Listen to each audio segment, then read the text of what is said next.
zgodom sam radio intervju s profesorom doktorom Vladom Hanovkom da bi rekao da bi dobro bilo uvesti predmet psihologiju stresa, koliko se ja ne varam. I psihologiju, dakle, time ozdravljivati društvo. Koliko zdravo društvo može biti solidarno i treba biti solidarno, naravno, ali da bi bilo solidarno, opet mora biti zdravo. O tome ćemo više profesor Havelka, naravno, koji je dao svoj doprinos gospođi Miljani Trkulji na osobit način u njegovom psihološkom praćenju na njezinom putu. Hvala lijepo, gospodinu Čucori, moj doprinos je stvarno ovdje mi nalazi. Ja bih vas prije svega sve lijepo pozdravio, čestitao Dan bolesnika, čestitao svima koji su omogućili da se ovdje skupimo. Prije svega autorima ovih divnih knjiga, komori koja je uz ogled sve knjige koje ima uvidjela je potrebu da se, vjerujem da među tim knjigama koje su sigurno krasne i stručne, ima jako malo onih koji se bave ovom dimenzijom, dakle duhovnom i psihološkom dimenzijom bolesti i sučeljavanja bolesti. Zatim profesoru Blaževiću, čiji utjecaj na pisanje ove knjige evidentan i svake treće strane, čak sam ja kao recenzent imao prigovor da ima previše citata profesora Blaževića. To samo znači da su radionice koje su organizirane za pomoć ljudima kao jedna psihološka metoda i tehnika pružanja pomoći u sučeljavanju imale velike koristi. Mislim da je ova knjiga dobrim dijelom uz vašu vlastnu motivaciju i rezultat toga. Vođenje ovog predmeta, zaboravio gospodin Čutora reći, bilo je predloženo u Katoličkom bogoslovnom fakultetu, jer smo se mi radeći za vrijeme rata sa svećenicima, a vezano s povratak prognanika u okupirane krajeve, suočili sa činjenicom da bi svećenicima možda trebalo tim posebnim situacijama postratnih trauma nešto više znanja iz psihotrauma. Srećom, evo danas se situacija poboljšala i mislim da taj predmet je dalje potreban, ali ne više u tolikoj mjeri. On je dakle potreban svima onima koji poznavanje tih psiholoških, bolje reći cjelovitih mehanizama djelovanja psihe na zdravlje obrnuto, potreban svima onima koji na bilo koji način dolaze u kontakt sa ljudima, bilo koji su bolesni, bilo koji su doživjeli neke traume. I meni se čini da je posebna vrijednost ove knjige upravo u tom spoju svih tih dimenzija psiholoških, bioloških, socijalnih, obiteljskih, kulturoloških, gdje kroz cijeli ovaj tekst gospođa Trkulja navodi ono što je ovdje najvažnija istina. Jedino uvažavanjem svakog od tih elemenata bolesti može se pomoći bolesniku. Mi danas imamo, kao što je rekao gospođa Šimulec, jednu organski orijentiranu medicinu.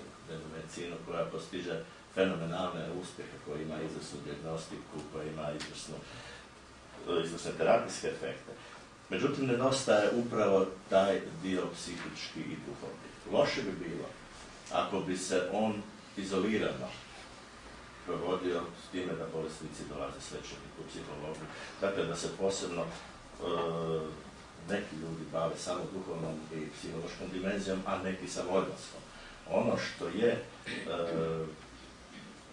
apsolutno najveća kvaliteta ukoliko uspijemo stvoriti taj biosociopsihološki pristup. Drugim rečima, ukoliko uspijemo svaku bolest promatrati sa svih svojih aspekata, a ono što se zove terapija, da bude naravno ono što je i najvažnije kod većine bolesti, terapija sa područja medicine, njega sa područja sestrinstva, ali da ima i svoju dimenziju koju ne moraju, za što se mi zalažemo, ne moraju nužno provoditi, otkrivati i pomagati stručnjaci koji su sa područja duhovnosti i psihologije, nego ono što mi nastavimo, ja to cijeli život pokušavam, pa mi razno malo nešto uspjelo, educirati one koji se bave više medicinskim aspektima bolesti, da poznaju i psihološke, da ih prepoznaju i da i ovdje pomogu.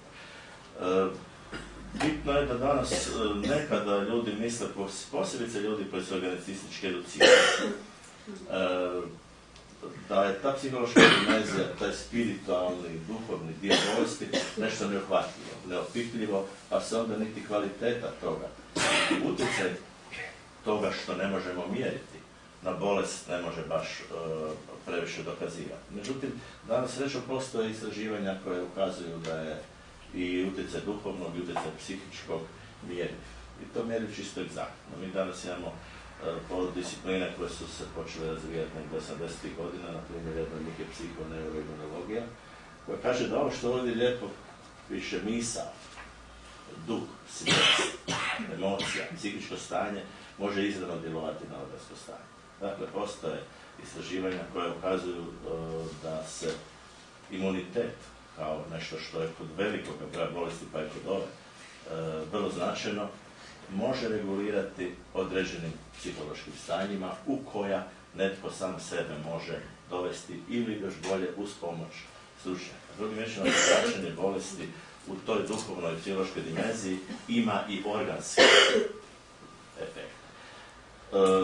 Gospođa Trkulja je ovu knjigu napisala prije svega za ljude koji bi sami morali kao bolesnici imati od nje koristi, da vide kako je moguće imati pozitivan pristup u najtežim životnim trenucima. Druga važna stvar je za obitelji, jer znamo da kod posebno